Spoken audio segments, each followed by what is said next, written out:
Unit નંબરનો ચોથો topic આપણે જોઈએ, ભારતમાં વસ્તી વિસ્ફોટના કારણો. બરાબર, ભારતમાં વસ્તી વિસ્ફોટના કારણો કેવા કેવા છે, તો એમાં એ જોવા જઈએ પહેલાં આપણે ભારતમાં વસ્તી વિસ્ફોટનું વિશ્લેષણ કરીએ. બરાબર, એમાં આપણે આંકડાકીય માહિતી યાદ રાખવી પડશે.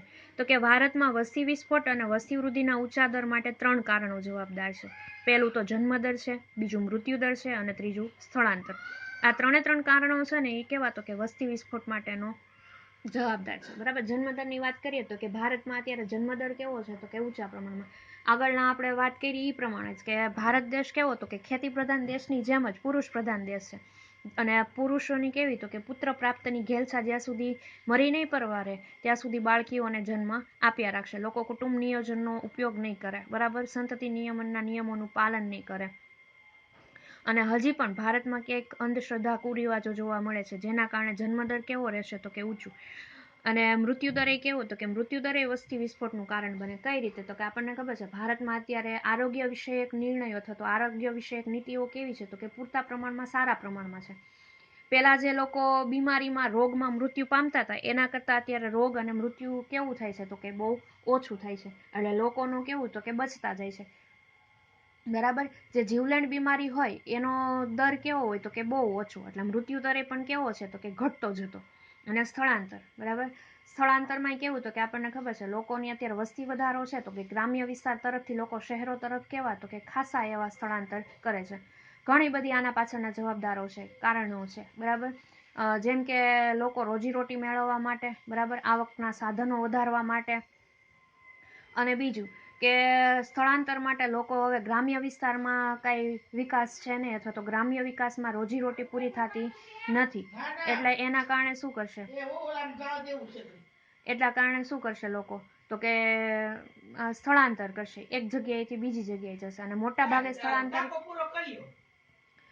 ભાગે લોકો સ્થળાંતર ક્યાં કરશે, તો કે શહેરો તરફ, જ્યાં ઉદ્યોગ ધંધા છે વધારે સ્થપાયેલા હોય ત્યાં. બરાબર, હવે આપણે બી જોવા જઈએ, ઊંચા જન્મદરના કારણો. બરાબર, ઊંચા જન્મદરના કારણોમાં આપણે પહેલું કારણ જોઈએ, આર્થિક કારણો. હવે આર્થિક કારણો એવું બને કે આર્થિક કારણોમાં ખેતી ક્ષેત્રનું પ્રાધાન્ય, શહેરીકરણનો પ્રસાર, ગરીબીનું પ્રમાણ, દરેક પરિબળો છે. બરાબર, એનું આપણે વિગતે જોઈએ. એમાં પહેલું આપણે જોઈએ આર્થિક કારણોમાં ખેતીનું પ્રાધાન્ય. હવે ભારતીય અર્થતંત્રમાં આપણને ખબર છે કે ખેતીનું ક્ષેત્ર કેવું છે, તો કે પ્રાધાન્યવાળું છે. ખેતી પ્રધાન દેશ છે ને ભારત દેશ, 70% લોકો છે એ ખેતી ઉપર નભે છે, આપણને બધાને ખબર છે. ખેતીમાં ઉત્પાદન પદ્ધતિ પણ કેવી, તો કે સામાન્ય અને શ્રમ પચું છે. તેથી એમાં વધુ ને વધુ શ્રમની જરૂર પડે છે. અને ગ્રામ્ય વિસ્તારોમાં જન્મદર ઊંચો રહે છે, એટલે વધારાની શ્રમની જરૂરિયાત બાળ શ્રમ દ્વારા સંતોષી શકાય. પરિણામે જે કાંઈ ભારતમાં ગ્રામ્ય વિસ્તારો છે એમાં વસ્તી વિસ્ફોટ જોવા મળે છે. એના પછી બીજું જોવા જઈએ, શહેરીકરણનો પ્રસાર. ભારતમાં શહેરીકરણની પ્રક્રિયા ઘણી ધીમી છે, આપણને બધાને ખબર છે. ગ્રામ્ય વિસ્તારો હજી પણ ભારતીય અર્થતંત્રમાં મહત્વનો ભાગ ભજવે છે. અને શહેરીકરણની જે કાંઈ ધીમી પ્રક્રિયા છે એના લીધે દેશમાં વિકાસ પ્રેરક પરિવર્તનો ઝડપથી આવતા નથી. અને પરંપરા અને રીત રિવાજોનું વર્ચસ્વ કેવું, તો કે હજી વધારે રહે છે. પરિણામે જન્મદરનું પ્રમાણ ઊંચું રહે છે. બરાબર, એના પછી જોવા જઈએ ગરીબીનું પ્રમાણ. હવે ગરીબીના પ્રમાણમાં જોવા જઈએ તો આપણને ખબર છે કે ગરીબી છે એ ઊંચા જન્મદરને પોષે છે. ગરીબ લોકો એ બાળકોની સંખ્યા કુટુંબમાં વધારે હોય એટલે બધાય બાળકોને શું કરશે, તો કે કામ ધંધે લગાડી દેશે. કામ ધંધે લગાડી દે એટલે બાળકો છે એ આવકો માટે કહેવાતું કે શ્રમ સાધનો છે, પૂરતા સાધનો છે. બરાબર, એટલે એવું કહેવું હોય તો કહી શકાય કે ગરીબી છે એ ઊંચા જન્મદરને પોષે છે. બરાબર, આ સંદર્ભમાં આપણે રજૂઆત કરવી હોય તો લોકો ગરીબ છે કારણ કે તેઓ મોટું કુટુંબ ધરાવે છે, એ ખોટું છે. ખરેખર તો એનાથી ઉલટી હકીકત આપણે જોઈએ કે મોટું કુટુંબ ધરાવતા લોકો હોય એ કેવા છે, તો કે ગરીબ છે, એવું અમુક અર્થશાસ્ત્રીઓ માને છે. બરાબર, ગરીબ લોકો માટે એક વધારાનું બાળક તેના ઉછેરના ખર્ચ કરતાં વધુ આવક મેળવી આપનાર થાપણરૂપ ગણાય. બરાબર,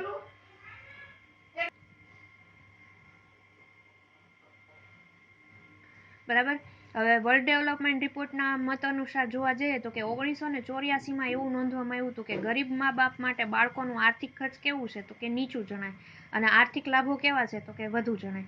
તેથી વધુ બાળકો હોવાની સ્થિતિ આર્થિક દ્રષ્ટિએ યોગ્ય નિર્ણય ગણાય. બરાબર, અને ભારતમાં હજી ગરીબીનું પ્રમાણ ઘણું વધુ છે. તેથી કુટુંબ નિયોજન અંગેના વિવિધ કાર્યક્રમો સમાજના ગરીબ અને નીચલા થરના લોકોમાં સ્વીકાર્ય બનતા નથી. બરાબર, પરિણામે જન્મદર ઊંચો રહેવા પામે છે. બરાબર.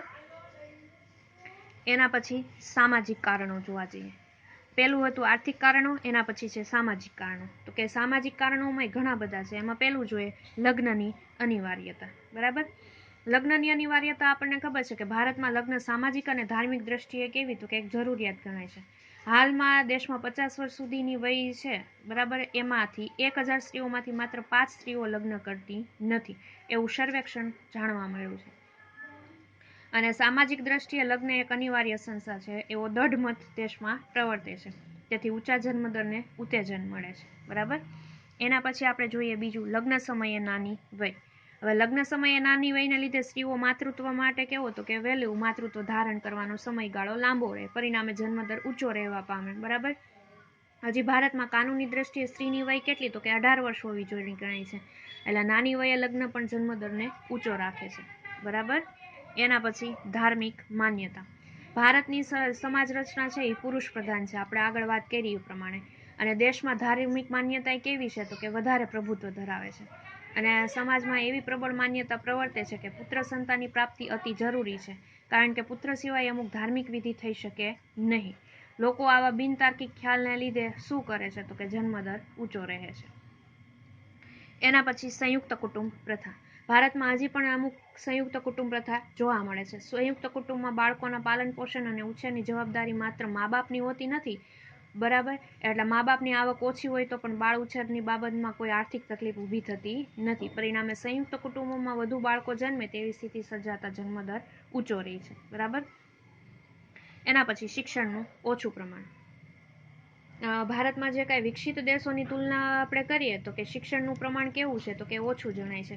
શિક્ષણનું નીચું પ્રમાણ છે એ નાના કુટુંબની અગત્યતા સમજાવે છે, અને આ સમજવા માટે મોટો અવરોધ પણ બને છે. કુટુંબનું કદ મોટું રહેવાનું જે કાંઈ વલણ છે એમાં સ્ત્રી શિક્ષણ અને બાળકોની સંખ્યા વચ્ચે અવળો કે વ્યસ્ત સંબંધ જોવા મળે છે. આપણને ખબર છે કે શિક્ષણનું ઓછું પ્રમાણ હોય તો એમાં સંયુક્ત કુટુંબમાં બાળકો રહેતા હોય તો છોકરા હોય એને વધારે ભણાવે, છોકરીઓને ભણાવતા નથી. બરાબર. અને અભણ સ્ત્રીઓ કરતાં ભણેલી સ્ત્રીઓ કેવી હોય તો કે અભણ સ્ત્રી કરતાં ભણેલી સ્ત્રીઓ છે એ ઓછા બાળકોને જન્મ આપે તેવું જોવા મળે છે. અને આ હકીકતના આધારે કહી શકાય કે અભણ કે ઓછું ભણેલી સ્ત્રીઓનું ઓછું પ્રમાણ દેશમાં ઊંચા જન્મદર માટે કારણરૂપ ગણાય છે. બરાબર. અને એના પછી જોઈએ કુટુંબ નિયોજન વિશે ઓછી માહિતી. દેશમાં કુટુંબ નિયોજન માટેના જુદા જુદા સાધનોની માહિતી પૂરતા પ્રમાણમાં મળતી નથી. તે માટેના સાધનો પણ પૂરતા પ્રમાણમાં સરળતાથી મળી શકતા નથી. અને આ ઉપરાંત ગરીબી, સામાજિક રીત રિવાજો, ધાર્મિક માન્યતાઓ, શિક્ષણનું ઓછું પ્રમાણ વગેરે પણ પરિબળો કહેવાય તો કે કુટુંબ નિયોજન બાબતમાં અવરોધરૂપ બનતા જન્મદર કેવો રહે તો કે ઊંચો રહે. બરાબર. એના પછીનું કારણ જોઈએ નીચા મૃત્યુદરના કારણો. બરાબર. નીચા મૃત્યુદરના કારણો જોવા જઈએ તો કે એમાં પહેલા દુષ્કાળો પર અંકુશ. કે દેશમાં વિજ્ઞાન અને ટેકનોલોજીનો કેવો તો કે ઘણો વિકાસ થયો છે, આપણને બધાને ખબર છે. એટલે દુષ્કાળો પર કેવું તો કે અંકુશ મેળવી શકાય છે. ભૂખમરાને લીધે જે મૃત્યુ થતા હતા એને અટકાવી શકાય છે. 1942-43 જે બંગાળમાં જાણીતો દુષ્કાળ થયો એના પછી દુષ્કાળોમાં જાનહાનિ થવા માટે પામી નથી. બરાબર. અને આ કારણથી દેશમાં મૃત્યુદર કેવો તો કે નીચો રહેવા પામેલો છે. એના પછી રોગચાળા પર કાબુ. હવે આપણને ખબર છે કે આર્થિક વિકાસની સાથે સાથે ભારતમાં તબીબી ક્ષેત્ર પણ કેવું તો કે આગળ અને વધારે વિકાસ પામેલું છે. બરાબર. તબીબી ક્ષેત્રે અસરકારક સંશોધનો છે એ આપણને મળેલા છે. પરિણામે દેશમાં કેવી તો કે તબીબી સારવાર સરળ અને સુલભ બની છે. જરૂરી દવા અને રસીની શોધ થઈ છે. લોકો છે એનો ઉપયોગ કેવા તો કે સુપ્રાપ્ય બન્યા છે. જેમ કે ક્ષય રોગ માટે સરકારી દવાખાનામાંથી જરૂરી દવા મળી શકે છે. અને આ ઉપરાંત વિવિધ સંશોધનની અસરકારકતા પણ વધી છે. અને આ બધાના પરિણામે શું થયું છે તો કે દેશમાં મૃત્યુદર ઘટતો રહ્યો છે. અને એના પછી આપણે જોઈએ અન્ય કારણો. બરાબર. અન્ય કારણોની વાત કરીએ તો કે આપણને ખબર છે કે સ્વાતંત્ર્ય પછી લોકોના ખોરાકની ગુણવત્તામાં અને પોષણમાં કેવું તો કે પોષણ ક્ષમતામાં સુધારો થયો છે. શહેરી અને ગ્રામ્ય વિસ્તારોમાં ચોખ્ખું પીવાનું પાણી મળે છે. બરાબર. આપણને ખબર છે કે પહેલા જે ચોખ્ખું પીવાનું પાણી નહોતું મળતું એટલે પાણીજન્ય રોગો પણ ઘણા થતા હતા, જેમ કે ક્ષય, મરડો, વાળા જેવા રોગો થતા હતા. અને એમાં લોકોનો મૃત્યુદર કેવો હતો તો કે ઊંચો. પણ સ્વાતંત્રતા પછી લોકોને પૂરતા પ્રમાણમાં ચોખ્ખું પીવાનું પાણી મળે છે, પોષણક્ષમ ખોરાક મળે છે, ખોરાકની ગુણવત્તામાં કેવો હોય તો કે ઊંચો વધારો જોવા મળે છે, આરોગ્યને લગતી બધી સગવડો મળે છે, સુવિધાઓ મળે છે, તેથી લોકોની આયુષ્ય મર્યાદામાં કેવો તો કે વધારો થતો જાય છે, બરાબર. શિક્ષણનો પ્રસાર એ પણ સારા એવા પ્રમાણમાં થયો છે, એટલે લોકોને આરોગ્ય અને તંદુરસ્તી વિશે એક સમજણ વધવા લાગી છે, અને લોકો સમગ્ર પરિણામ રૂપે મૃત્યુદર કેવો આવ્યો છે તો કે નીચો, બરાબર. એના પછી આપણે યુનિટ નંબર 4 નો 5મો ટોપિક જોઈએ. 5મો ટોપિક શું છે તો કે આર્થિક વિકાસ પર વસ્તી વધારાની અસરો. આર્થિક વિકાસ પર વસ્તી વધારાની અસરો કેવી કેવી થઈ છે, તો એમાં પહેલો ટોપિક જોઈએ આપણે ઈષ્ટ કરતા ઓછી વસ્તી હોય ત્યારે, બરાબર. ઈષ્ટ વસ્તી એટલે કેવી તો કે ઈષ્ટ વસ્તી એટલે એટલી વસ્તી કે જે વસ્તીના પ્રમાણ દ્વારા રાષ્ટ્રીય ઉત્પાદન મહત્તમ બને, અને ઈષ્ટ વસ્તી કરતાં ઓછી કે વધુ વસ્તી છે એ રાષ્ટ્રીય ઉત્પાદનમાં કેવું તો કે મહત્તમ બનતું નથી, બરાબર. અને આપણને ખબર છે કે ઈષ્ટ વસ્તીનો ખ્યાલ છે એ કેવો છે, પરિવર્તનશીલ છે. હવે જો ઈષ્ટ વસ્તી કરતાં ઓછી વસ્તી હોય ત્યારે વસ્તી વધારાની આર્થિક વિકાસ પર સાનુકૂળતા છે એની અસર જોવા મળે છે, બરાબર. એટલે ઈષ્ટ વસ્તી કરતાં ઓછી વસ્તુ હોય તો એની આર્થિક અસર કેવી તો કે ડાયરેક્ટ પડે છે. એના પછી આપણે બીજું જોઈએ, ઈષ્ટ કરતાં વધુ વસ્તી હોય ત્યારે, બરાબર. જેટલી હોવી જોઈએ એના કરતાં વધારે વસ્તી હોય ત્યારે કેવા કારણો હોય તો કે એમાં પહેલું આર્થિક વિકાસ, બરાબર. આર્થિક વિકાસ મૂડીરોકાણ પર આધાર રાખે છે, આપણને બધાને ખબર છે. વિકાસ સાધતા દેશમાં મૂડીની અછત હોય, વસ્તી વૃદ્ધિના લીધે વપરાશ વધતો હોય, અપેક્ષિત મૂડીરોકાણ થઈ શકતું હોય નહીં. વિકાસ સાધતા દેશો માટે કેવો તો કે મોટે ભાગે ખેતી પર આધાર રાખતા હોય, અને વસ્તી વૃદ્ધિને લીધે ખેતીની જમીનનું ખંડ વિભાજન અને ઉપવિભાજન થતું હોય, બરાબર. ખેતરો છે એ બિન આર્થિક એકમો થઈ જાય અને ખેતીમાં ઉત્પાદન વધી શકતું નથી. વસ્તી વૃદ્ધિને લીધે ખેતીની જમીન અને કુદરતી સાધનોનો અતિ ઉપયોગ થાય, અને એના લીધે ભાવિ ઉત્પાદન વૃદ્ધિમાં પણ કેવો થાય તો કે અવરોધ ઊભો થાય. આપણને ખબર છે કે વસ્તી છે એ વધતી જાય, એની સામે એની જીવન જરૂરિયાતની વસ્તુ પૂરી પાડવા માટે ઉત્પાદનમાં કેવો તો કે એટલો જ વધારો થાય. જમીનની આપણને કહીએ વાત કરીએ તો કે ભારત દેશ છે એ જમીન ખેતી પ્રધાન દેશ છે. હવે ખેતી તો છે એટલી ને એટલી છે, એમાં કાંઈ વધારો થવાનો નથી, એમાંથી જેટલું ઉત્પાદન મળવાનું છે એટલું જ મળશે. પણ એમાંય આપણે વાત કરીએ તો કે હવે જે ખેતી છે, બરાબર, એમાંથી કેવું તો કે કટકા થતા જાય છે, ટુકડાઓમાં વિભાજિત થતી જાય છે જમીન, એટલે ઉત્પાદન કેવું થાય છે તો કે ઘટતું જતું જાય છે, બરાબર. એના પછી આપણે બીજી વાત કરીએ, માથાદીઠ આવક. માથાદીઠ આવકની વાત કરીએ તો કે આપણને ખબર છે કે વસ્તી વૃદ્ધિને લીધે માથાદીઠ આવક પર પ્રતિકૂળ અસર પડે છે. જો ખેતીની જમીન પર વસ્તીનું દબાણ વધતું હોય, ઉત્પાદન સાધનોની દુર્લભતા વધે અને એના કારણે ભાવ વધે, એના કારણે વપરાશી વસ્તુનું ઉત્પાદન ખર્ચ વધે. વસ્તુઓના ભાવો વધતા લોકો પોતાની આવકમાંથી ઓછા પ્રમાણમાં બચતો કરી શકે, મૂડી સંચય ઘટતો જાય, બરાબર. બધાયના પરિણામે શું થાય તો કે મૂડીરોકાણ ઘટે. મૂડીરોકાણ ઘટે એટલે રાષ્ટ્રીય આવક કેવી થાય તો કે ઓછી થાય, લોકો બચત જ ન કરી શકે, બરાબર. અને વ્યક્તિ દીઠ સરાસરી આવક એટલે કે માથાદીઠ આવક ઘટે. લોકોને દાખલા તરીકે 10 રૂપિયાની આવક હોય, બરાબર, પહેલા 5 રૂપિયાનો ખર્ચ થતો હોય, પણ હવે એ 5 રૂપિયાનો ખર્ચ વધીને 7 રૂપિયાનો ખર્ચ થાય, તો બચત 3 રૂપિયા જેટલી જ થાય, બરાબર. અને ક્યારેક છે કે ઉત્પાદન ખર્ચ વધતો હોય તો એ બચત પણ છે એ ઉત્પાદન ખર્ચમાં ખર્ચાઈ જતી હોય, બરાબર. એના પછી ત્રીજું જોઈએ, લોકોનું જીવન ધોરણ. હવે વસ્તીમાં વધારો થાય તેમ તેમ ખાદ્ય વસ્તુ, કાપડ, રહેણાંકના મકાનો અને અન્ય વપરાશી વસ્તુઓની કેવી થાય તો કે માંગ વધતી જાય, અને ટૂંકા ગાળામાં તે માંગ પ્રમાણે પુરવઠો વધારી શકાતો નથી. પરિણામે જે કંઈ જરૂરિયાતો છે એ બધી વસ્તુના ભાવો વધે, જીવન નિર્વાહ ખર્ચ છે એ વધે. વિકાસ પામતા દેશ છે એ વિકસિત દેશની તુલનામાં કેવું તો કે લોકોનું જીવન ધોરણ નીચું રહે, અને જીવન નિર્વાહનો ખર્ચ વધતા લોકોનું જીવન ધોરણ કેવું થાય તો કે વધારે નીચું આવી જાય. ગરીબીનું પ્રમાણ વધે, ગરીબી અને નીચું જીવન ધોરણ છે એ વસ્તીમાં વધારો લાવે, અને વસ્તી વધારો આપણને ખબર છે ફરીથી લોકોના જીવન ધોરણને વધુ નીચી સપાટીએ લઈ જાય, બરાબર.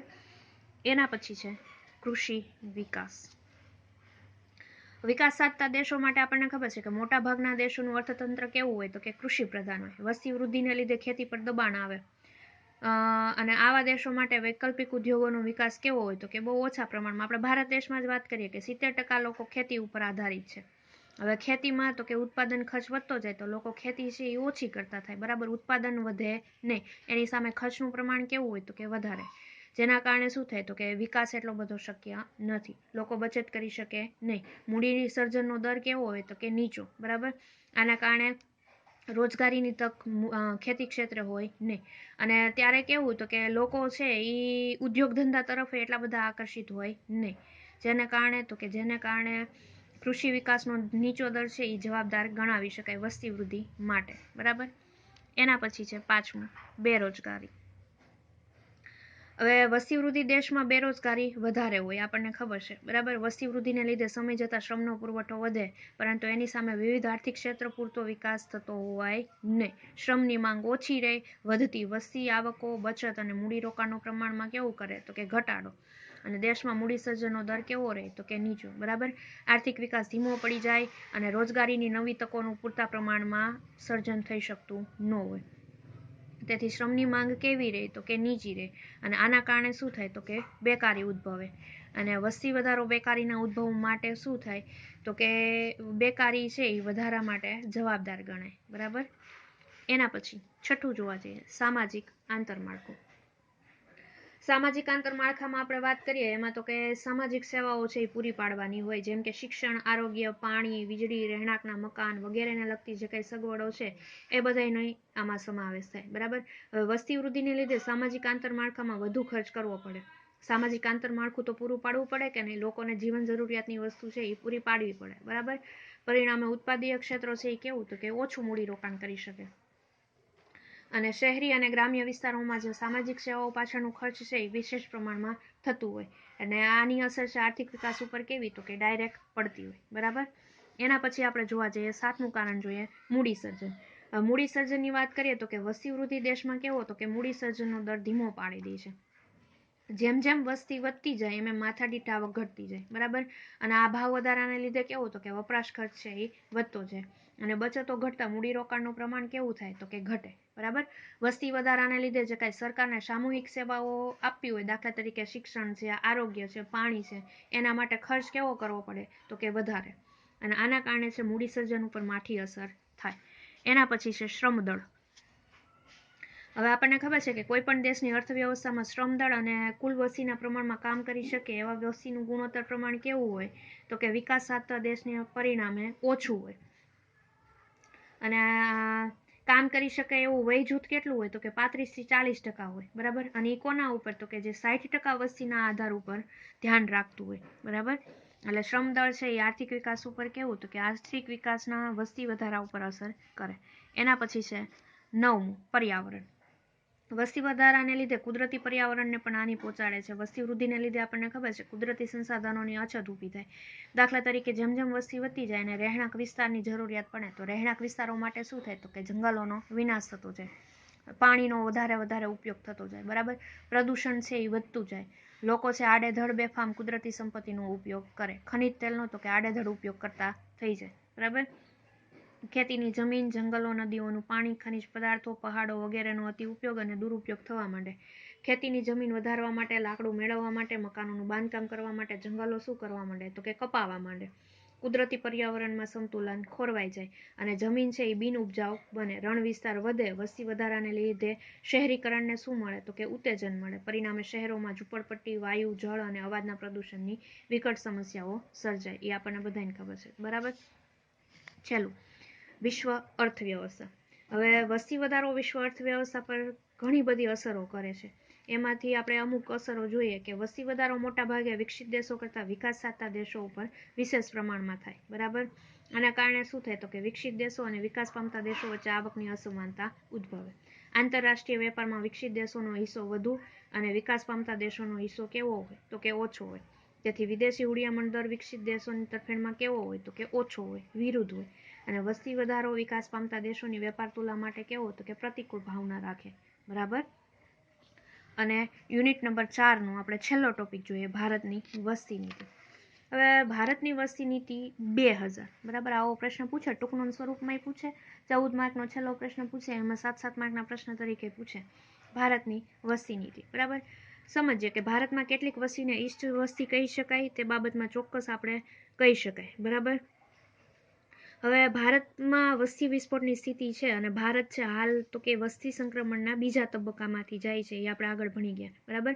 કેટલાક નિષ્ણાંતો તો એવું માને છે કે જન્મદરના નિયંત્રણને વસ્તી સમસ્યાનો ઉકેલ માની શકાય, પરંતુ એ ઉપાય એવી પરિસ્થિતિમાં જ સફળ થઈ શકે જ્યારે લોકોની આવકની સપાટી ઘણી ઊંચી હોય, શિક્ષણનો પ્રસાર ઘણો વ્યાપક પ્રમાણમાં થયો હોય અને ભારતમાં આ પ્રકારની પરિસ્થિતિ નથી, એટલે કુટુંબ નિયોજનના ક્ષેત્રે પણ ખાસ કાંઈ સફળતા મળતી નથી. બરાબર. એટલે જે.એસ. ચંદ્રશેખર તો એવું લખે છે કે અર્થવ્યવસ્થા જેટલા પ્રમાણમાં પછાત હોય એટલા પ્રમાણમાં જન્મદર છે એ નિયંત્રણની આવશ્યકતા વધુ રહે છે. બરાબર. હવે આપણે ભારત સરકારની વસ્તી નીતિ વિશે વિચાર કરીએ. ભારત સરકારની વસ્તી નીતિ 2000. બરાબર. હવે મુખ્ય હેતુ શું હતો તો કે 2046 સુધીમાં વસ્તીના પ્રમાણમાં સ્થિર કરવાનો છે અને આ માટે વસ્તી નિયંત્રણના ઘણા બધા પગલાંની જાહેરાત કરવામાં આવી છે. એમાં અમુક પગલાઓ આપ્યા છે એ આપણે ચર્ચા કરીએ. પહેલા પગલા તરીકે જેવું કીધું છે ભારત સરકારની વસ્તી નીતિ કે પ્રતિ 1000ની વસ્તીએ બાળ મૃત્યુ દર કેટલો તો કે 30 થી નીચો લાવવો. બરાબર. માતૃ મૃત્યુ દર પ્રતિ 1 લાખના જીવિત જન્મો માટે 100 થી નીચો લાવવો. પછી ત્રીજું એવું છે કે સાર્વત્રિક અને સર્વવ્યાપક પ્રતિરક્ષણ વ્યવસ્થા માટે જોગવાઈ કરવી. ચોથું એટલું છે કે 80% પ્રસવો માટે પ્રશિક્ષિત સ્ટાફ, હોસ્પિટલો અને ચિકિત્સા કેન્દ્રોનો ઉપયોગ કરવામાં આવે એવી જોગવાઈ કરવી. પછી પાંચમું એવું આપ્યું છે કે એઇડ્સ સંબંધમાં લોકોને માહિતી મળે તેવી વ્યવસ્થા ગોઠવવી અને તે રીતે જાતીય ચેપી રોગોનું પ્રતિબંધન અને નિયંત્રણ કરવું. બરાબર. પછી એના પછી એવી નીતિ આપી છે કે 2 બાળકોવાળો જે કંઈ નાના પરિવાર છે અને આદર્શ અપનાવવા માટે લોકોને પ્રોત્સાહન આપવું. એના પછી છે સુરક્ષિત ગર્ભપાત માટેની સુવિધાઓમાં વધારો કરવો. એના પછી બાળ લગ્ન પ્રતિબંધ ધારા અને જન્મ પૂર્વેના લિંગ નિર્ધારણ ટેકનિક ધારાનો સખ્તાઈથી અમલ કરવો. એના પછી છે છોકરીઓના લગ્નની માટેની વય મર્યાદા 18 વર્ષથી અધિક કરવી. જો તે 20 વર્ષથી અધિક કરવામાં આવે તો વધુ સારું ગણાય. બરાબર. એના પછી એવી નીતિ આપી છે કે એવી સ્ત્રીઓ કે જે 21 વર્ષ પછી લગ્ન કરે અને બીજા બાળકના જન્મ પછી ગર્ભધારણ સમાપ્તિનો ઉપાય સ્વીકારી લે તેમને વિશેષ પુરસ્કાર આપવો. એના પછી પ્રજનન અને બાલ્ય સ્વાસ્થ્ય સેવાઓ સંબંધમાં એલોપેથી અને ભારતીય ચિકિત્સા પદ્ધતિનો સમન્વય કરવો. એના પછી ગરીબી રેખા હેઠળ જીવતા લોકો જો 2 બાળકો પછી નસબંધી કરાવી લે તો તેને સ્વાસ્થ્ય વીમાનો લાભ આપવો. એના પછી વસ્તી નીતિનો અમલ અને દેખરેખ માટે વડાપ્રધાનની અધ્યક્ષતા હેઠળ જે કંઈ રાષ્ટ્રીય વસ્તી આયોગની રચના કરી. બરાબર. અને આ બધા માટે શું થાય તો કે આ બધા માટે પ્રાથમિક શિક્ષણ મફત આપવું, ફરજિયાત આપવું, જન્મ અને મૃત્યુની નોંધણીની જેમ જ લગ્ન અને ગર્ભધારણની નોંધણી અનિવાર્ય બનાવવી. આ બધા પગલાં લેવામાં આવશે તો કે ભારતમાં વસ્તી વિસ્ફોટ ઘટશે. બરાબર. અહીંયા આપણે યુનિટ નંબર 4 પૂરું કરીએ છીએ. આર્થિક વિકાસ અને વસ્તી અથવા તો વસ્તી અને આર્થિક વિકાસ. બરાબર.